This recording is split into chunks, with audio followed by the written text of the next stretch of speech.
Hello everybody, welcome back to Let's Play HOI4, the new order. Let's continue on for last left off. So, we're almost done, and I feel like maybe this episode we should be able to finish all of our, trees here. Right now we're putting Africans in the civil service, which is going to give us some segregated regiments, which is going to be a little bit more, manpower, a little bit more recruitment population factor, which is nice. So I'm assuming right now we are modified down to 20%. So this should give us a 30% boost, I think. So we should be up to 50% or maybe 60%. Oh, no, this is the effective change. Okay, so we have gone up 9%. That's still effectively 50% based on where we were before. So I think that's still okay. So let's do the African Rifles Regiment. Again, it doesn't really matter which order we do these in. That's 66 political power. Can't do anything here. The referendum's still going pretty bad. Still want to keep boosting it. I think in Transvaal and in Cape. Let's boost up support there. Transmission. Oh, okay. So Madagascar has just exploded. We can look at that in just a moment. How to operate an electric typewriter.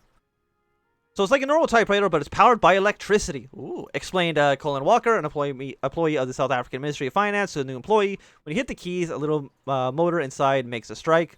Where does the cartridge come out? Asked Zoli Buffer, recently hired by the Ministry of Finance as an intern and one of the first African employees on the floor. It doesn't. The striker inside moves instead. To confirm this, Buffer looked down at the grip, but that raised more questions. What is this ball inside for, and where are the keys? That's the type ball, Walker said. Typewriter rotates it around to get the letters you want to, and then strikes it on the paper. It uses something called digital to analog conversion, and well, something coding. I forgot what they call it. It's complicated, but it's really fast. Let's just leave it at that. Here, I'll show you. Walker puts in a piece of paper and types his name with the machine. It's indeed, it was fast. Good work. You can replace the ball if you want to, do italics or something like that. There is a set of balls in your drawer along with a manual that you need to, if you want to know more. And don't worry about maintenance. If they break, we usually get something from IBM to repair them anyway. Sounds good. Over noted. Pulfor nodded and got right to work on a typewriter. He learned fast. Walker had to admit, maybe the bond to hire program wouldn't be as much a pain in the ass as someone in the office thought. 10% stability. We're actually above 50%. You never thought the day would come. We have 42 diamonds. 125 to lower worker pensions. We don't want to do that because we cannot do that. But 18%. And again, we don't want to anger the Unity Pact quite yet. Well, the thing is, if you're not aware, and I have not mentioned it, I don't believe so far in this campaign, is eventually Hitler, he's gonna die. And when Hitler dies, also is this a non-aggression pact of Burgundy? That's okay. Either way, eventually, Hitler's going to die. And when he dies, Germany is going to split off into, like, a 5-way civil war. Which, of course, is beneficial to us, because I believe that does disband the entirety of this faction. At that point, we can throw our weight significantly behind the United States without as much threat, I think. Fingers crossed on that one. So anyway, like I was going to say, over here in Africa, or Madagascar more specifically, it has exploded between various groups. So we got this dude over here, Einarch Milch. He's not in a faction. He's kind of like normal German-backed. We got the Republic of Madagascar. We have this other fascist dude who's also, I guess, trying to claim legitimacy. And then we have this guy up here, which is basically a like a Jewish group who's trying to claim Madagascar for themselves. I believe, at least. I might be wrong on that. These guys are also not at war, so that's okay. The old wars and new wars. Okay, please stop bouncing around. And the idea is that if we put all our new soldiers to good use, said Field Marshal Charles Fraser, so the new recruits are to be put into several all-African divisions. These units will be outfitted to standards of all other South African divisions in the army. We will name them after the King's African Rifles, so that they'll be the Royal African Rifles or the South African Rifles if the referendum goes through. Fitting, don't you think? Edward Lansdale looked at the proposal. Not really, he said. It may have been back in the 40s, but not what you need now. With all due respect to General Vien Biljon, what do you mean? Not what we need right now. We've been studying down the pack for years now, and this is to prevent them from coming over the border and taking caves down in a week. Isn't that why you're here? I'm here to keep your country afloat, said Lansdale. And that's going to be hard to do if you keep on insisting on fighting the last war. The next conflict that you are going to fight is going to be against the Boers in Transvaal. And you can't make the same mistakes the British did, assuming that you can fight a conventional war against them. You'll march those divisions for a beast in there. And you won't be able to come back out. Do you have an alternative strategy? Asked Marshal Fraser. Turn them into the South African National Guard. Forget sending them into battles like Gilbegen. You can make these guys do the less glamorous work, Landell explained. They don't need to be heavy artillery. They need to be able to direct traffic, clear homes, and get into remote areas and send people into strategic hamlets. They're a counterinsurgency force. They bring the fight to the enemy and their turf. That's what you should have been doing. Get these men doing. The general was unconvinced. You know that the Germans are going to come through Blochdale any day, right? General Lansdale was still firm. And you know how many buried in your country because somebody thought the Boers were going to play fair? The American is right. We want to support the Americans, I think. Well, we did get 3 excellent divisions. Sign them into our army. Are they better than are they unique? They are unique.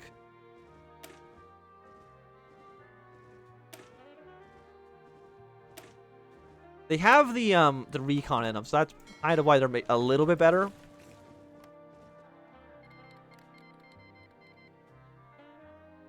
The Principality of Kamara has declared war on the Federation. Who? I didn't know other countries were actually allowed to, Oh, this actually kind of shows, like, where wars are happening. Interesting. Ongoing conflict. Diplomatic crisis to date. The Hawaii Missile Crisis. Apparently that happened at some point. Memories of the Western War. I'm assuming these are all the different things that can happen. But either way. I assume this is way up in this region, which is why it's on fire. Yeah, okay, you guys are at war. I didn't know that could happen. Interesting. But anyways. We are going to get some new troops. They are going to be deploying soon. And of course, you really can't fight a guerrilla-style war in Hearts of Iron 4. It's just, like, not physically possible. So we're going to be having a ton of diamonds, and really, I don't know what I could be spending them on. Buy more land doctrine, maybe.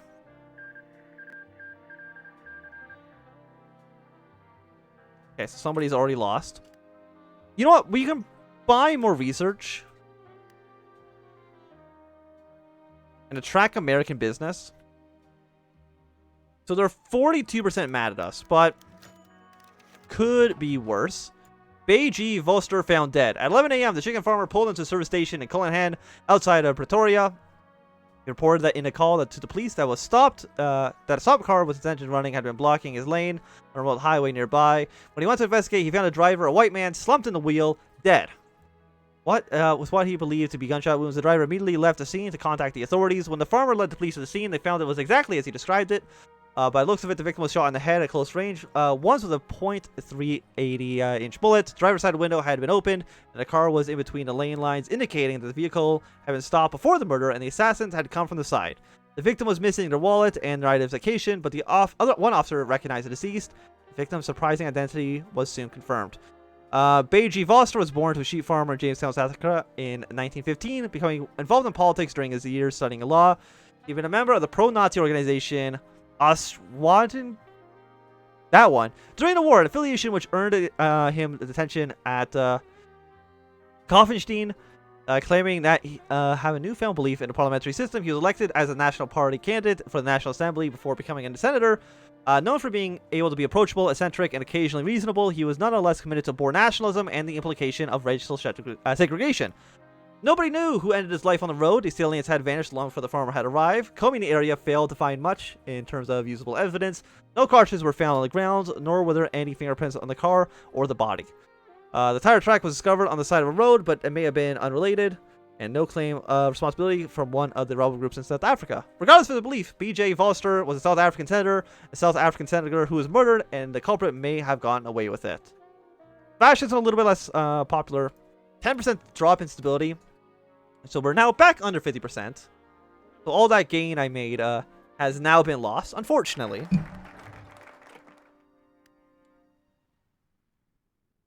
So we have banned extremist organizations.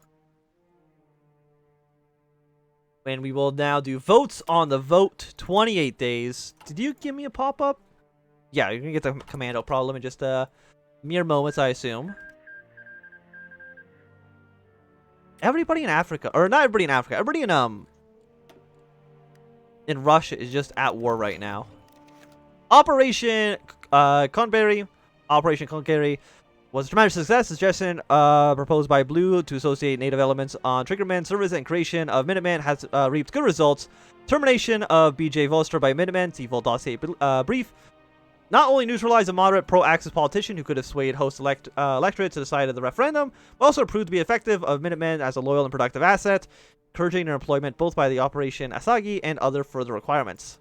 So the CIA had that guy shot, but I feel like that's okay for what we're trying to do. So the commando problem. It's a disgrace, said Jen Hendrik Hoffner, as he slammed down the day's issue of the Sunday Times on the table. Both of Bill, Long Time, and the Wonder Boom commandos, all funneling weapons to the NPI, robbed us blind, giving arms to the enemy. This is enough. The commando system must be taken apart before more of it starts leaking equipment to the paramilitary groups. It's a disgrace, but we need to take a larger view of the situation before we can do anything rash, said Field Marshal Fraser. The commando system is far larger than just a few units, and it's a militia system that operates all over the country. There's local units everywhere, many of who are filled with perfectly loyal individuals. Shutting down the system of militias will only cause harm in our national security in the long run. It's causing damage in the short run, Minister of Security Colin Aglid said. They're already giving out weaponry to rebels groups, and they're probably going to join them soon. It's clear that the Army's oversight isn't working. The commando system is what may be essential, but it has to go before it becomes counterproductive against our own security. Removing it entirely will be counterproductive, with all due respect, said Field Marshal Hendrik Kruper. It is a massive organization which may need to be deployed in an instant. It's our reserves, the main organization that we need as the Germans come across the line. Some of them are fucking up, but we have to rely on the commando system to keep our defenses up. So we lose 500 infantry equipment, but we gain 400 anti-tank. We cannot stop the Germans without them. I feel like Germany is still a threat. So we have 20 days until you're ready to go. Okay, we don't know what your plan is. 100 of 1. 5% reasonable population is like a lot. I would prefer if you just did not train troops, to be honest. When are you... You're like a 1965 tech, I assume.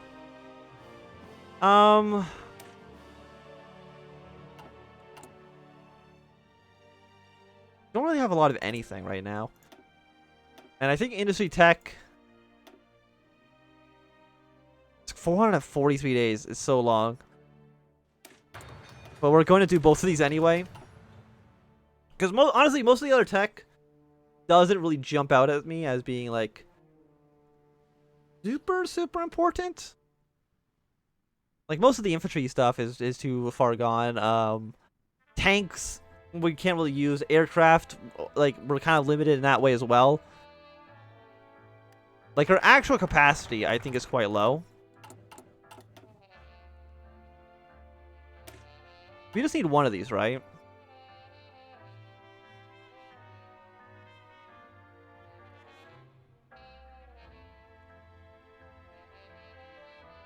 They have not grouped together yet. We'll gain 5 diamonds. We get a lot of stability and war support from this. I do not meet requirements. Okay, so I have to do the... we gotta placate the Germans a little bit, I guess. You know, what can you do? Which one is, I just need to look at the spy. Because they're at 100%. Just maintain stuff here. Like, you're really difficult to, suss out what you're actually doing. Yeah, so I don't know if we'll ever really get a full understanding of what's happening over there. What about our construction? We have 4 factories open to us. We're going to import 1 oil. Get at least some boost here. Yeah, it's trade what we need.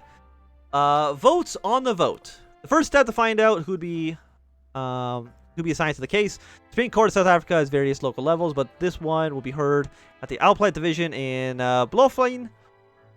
A large number of judges serve in the division, but the cases will be heard by a panel of 5 judges. One of the judges who would hear the case were identified. The court could begin. It's obvious that one of the judges would rule in a way they wanted. They had a case history and opinions that pointed to a view that suited the Unity Party. Thus, they were ignored completely. Since they were confident that that they could rule the way they wanted, they were bigger concerns. The second judge was a little vaguer on the side they supported. They had some opinions that looked good with the outcome, but had phone. Please do not shush. They had some opinions that looked good in the outcome, but had some that didn't. A private conversation, however, gave plenty of confidence that they would rule favorably on the side they wanted. So now they had 2. The third was the toughest. They had doubts that the merits of the case and wanted to rule against it. This couldn't happen under any circumstances. It took a long time with plenty of conversations, but they were finally convinced of a merit. A new courthouse in their hometown would be named after them, would be officially unrelated. The fourth was a judge that was favorable to the side of the government wanted. They weren't on the case originally, but some strings were pulled and they got on, mostly to make sure that they were covered. And any of the other 3 went back on their word. So when the Appellate Division met in Bloemfontein to decide on the voting rights of natives, the Unity Party could relax large amounts. Sure, officially, the decision would be made after the arguments, just like all the other cases heard by them, but that wasn't how things really worked. And the government could already celebrate a great legal victory when the court convened. So remove registered voting, so we got universal voting now. A little bit of stability boost. So now that everybody can vote, would you like to support the referendum a little bit more on my side? No, you are all very angry. Develop some roads. I'm noticing this headline's not great. We're just going to do some funding with all of our diamonds.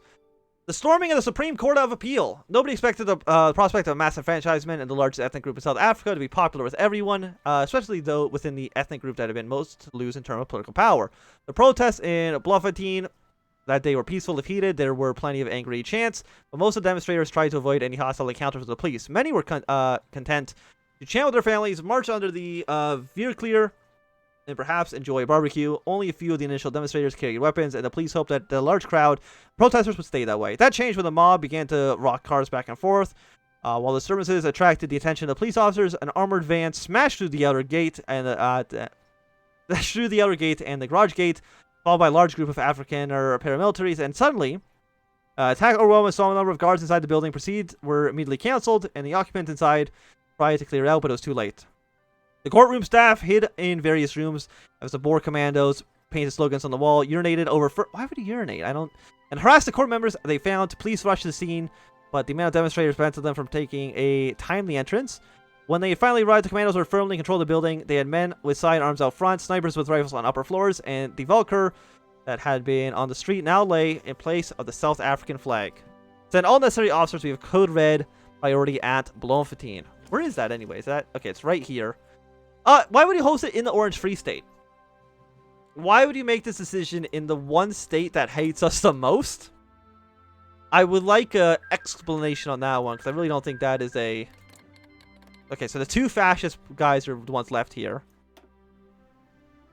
Are I still declaring war on everybody? You declare war... Okay, you're showing a tiny-ass border here, and that's what you're fighting over? Sure, dude. But anyway, this doesn't matter. Things are, not ideal right now. Let's add, like, 3 more divisions to our military. How many troops are in a division? 9,600, okay. The Battle of Bloemfontein. First, there was an attempt to try to figure out who the paramilitaries were and what they wanted, and why they were attacked the Supreme Court of South Africa. That came easily enough, but then came to try to get them to leave. And then things became snagged, their demands were too much, and they wouldn't come quietly. The next step was to raid, overwhelm them with the police officers and the extreme force, to get the hostage out and arrest whoever was left. That was the plan. In actuality, it was a disaster. The Boers were too heavily armed, far more than they expected, far better than the attacking police. It was a pitched battle, and when it was over, the police retreated under the white flag, carrying their casualties while the Volkers stood tall, taunting them. The police lost their leverage. The army, under General Magnus Malan, was now in charge. After negotiation, it appeared both sides weren't interested in continuing the fighting. The Boers could leave if they left the judges alone, and the paramilitaries accepted. The Afrikaners released the hostages and marched out of the city with their firearms in formation and with their hands held high, parading with their Volker right, the nose of South Africa's soldiers and policemen. It was the most shameful moment in the history of South African police. So, we lose 36 manpower. Support drops more. Every state now does not support the referendum. Less than ideal. Less than ideal. Can I? We can't raise the South African Special Forces Brigade. Did we actually lose our benefits there? No. Does this stack? It might stack. They might have screwed us up. I think this might stack, which would be nice. We're gonna placate the Germans slightly, but only slightly. Okay, so we got battlefield support from our aircraft. I don't know how much. Okay, we're gonna stop trading with the Germans. Please, I'm trying to. Please, thank you. And we're only going to trade with the Americans here. Change our allegiances, basically. As much as we can. Select technology. We got you done. So you know what? Let's just keep going down here. Our Air Force isn't extremely large. Is it better than their Air Force is? Better than these two. Not better than you. So you are probably the biggest threat right now. But I think this is going to be a good time for us to end this episode. So thanks everybody for watching my Anthem. If you enjoyed, thumbs up. And if not, you can always thumb down. You want to see more, subscribe. And goodbye.